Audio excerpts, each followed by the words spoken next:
We begin this hour with breaking news out of Pennsylvania and the killing of UnitedHealthcare CEO Brian Thompson.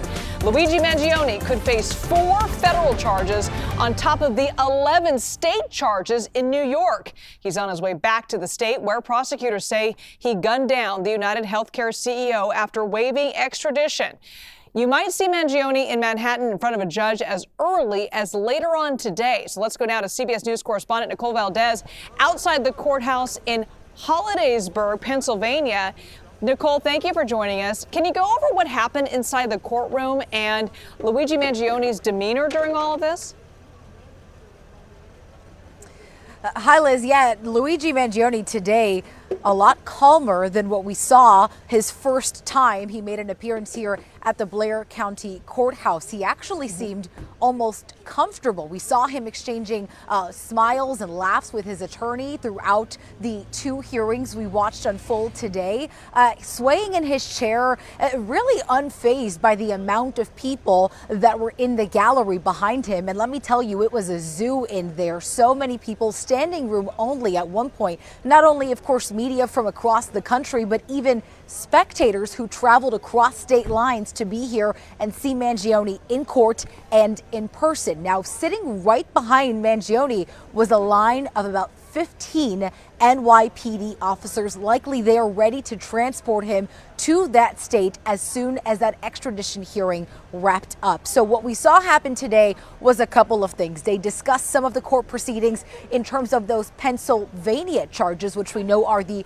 weapons and forgery charges. But then we had a big gap between the hearings where we were expected to hear whether or not he planned to fight his extradition back to New York. About a half hour or so where we saw both his defense attorney and the prosecution for the Commonwealth go back and enter the judge's chambers. It looks as if they had quite the discussion there and maybe discussed some kind of agreement. When they emerged and came back into the courtroom, we saw Mangione's defense attorney, Thomas Dickey, there have a very animated conversation with him, likely about what they discussed. Court clerks brought that waiver and it was basically said and done. The judge ordered that he would then be remanded to NYPD's custody, and he is on his way there right now, Liz. Right away, he was put into an SUV and then later a small plane to go to New York. So what comes next for Mangione later on today?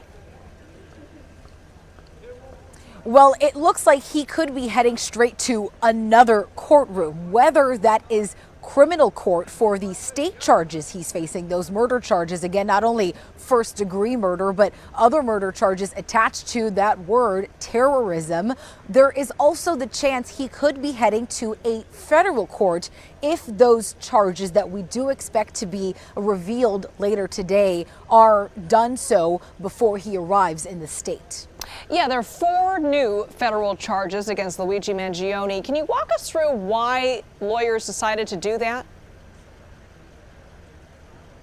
Well, we're still waiting, I think, for a lot of information on the motivation behind escalating it to a federal charge, right? I think once we see those charges drop, we will have a lot more understanding of really the expected goal of that. Right now, we do know that the Manhattan District Attorney has been very vocal about wanting to get Mangione back in the state to face those very serious charges. But it looks as if the FBI is hoping to possibly send an even stronger message with federal charges on top of that.